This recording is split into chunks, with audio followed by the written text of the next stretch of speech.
guys, welcome back to 𝗙់𝗹𝗹 channel. இன்னைக்கு இந்த வீடியோல என்ன பார்க்க போறீங்கன்னா எமர்ஜென்சி சோலார் சார்ஜிங் லைட் தான் வந்து இந்த ப்ராடக்ட் வந்து நான் இந்த வீடியோல காட்ட போறேன் guys.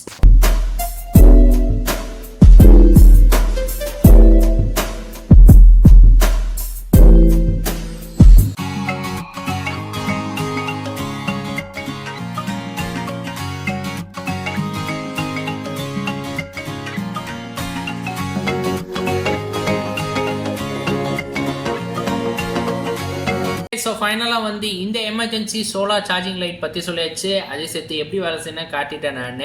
இதில் பார்த்தீங்கன்னா உங்களுக்கு 5 கியர் லைட் மோடு இருக்குது, உங்களுக்கு சோலார் சார்ஜிங் இருக்குது, அதுக்கப்புறம் உங்களுக்கு 360 டிகிரி ஹேண்டில் பேஸ் ஸ்டாண்டு கூட வச்சுருக்காங்க. ஓகே, ஸோ இங்கெல்லாம் யூஸ் பண்ணலான்னா பார்த்தீங்கன்னா இல்லை உங்களுக்கு வீட்டில் யூஸ் பண்ணிக்கலாம், ஒர்க்கில் யூஸ் பண்ணிக்கலாம், இல்லைன்னா வந்து வெளியில் எங்கே ட்ராவலிங் பண்ணுறீங்கன்னா வந்து கேம்ப் சைட் இல்லை ஃபிஷிங்க்கு போகிறீங்கன்னா வந்து அங்கே கூட யூஸ் பண்ணிக்கலாம். ஸோ எந்த எமர்ஜென்சி சுச்சுவேஷனில் உங்களுக்கு லைட்டு தேவைச்சுன்னா இந்த ப்ராடக்ட் யூஸ் பண்ணுங்க. ஏன்னா வந்து இல்லை உங்களுக்கு பேட்டரி கெப்பாசிட்டி வந்து 3600 mAh இருக்குது. இது யூஸ் பண்ணுற டைம் வந்து உங்களுக்கு 15 to 20 hours யூஸ் பண்ணிக்கலாம். சார்ஜிங் வந்து 3 to 4 hours. Okay guys, so இந்த ப்ராடக்டோட லிங்க் வந்து நான் டிஸ்கிரிப்ஷன் கொடுக்குறேன், போய் செக் பண்ணி கைஸ். ஐ ஹோப் கைஸ் இந்த வீடியோ உங்களுக்கு பிடிச்சாங்க. இந்த வீடியோ உங்களுக்கு பிடிச்சாங்க கைஸ் லைக் பண்ணுங்க. இந்த வீடியோ வந்து உங்க ஃப்ரெண்ட்ஸ் அண்ட் ஃபேமிலிக்கு வந்து ஷேர் பண்ணுங்க. புதுசாக வந்தீங்கன்னா சப்ஸ்கிரைப் பண்ணிட்டு மறக்காம பக்கத்துக்கு பெல் பட்டன் பிரஸ் பண்ணுங்க கைஸ். ஏதாவது டவுட்ஸ் இருந்துச்சுன்னா வந்து கமெண்ட் செக்ஷன்ல சொல்லுங்க.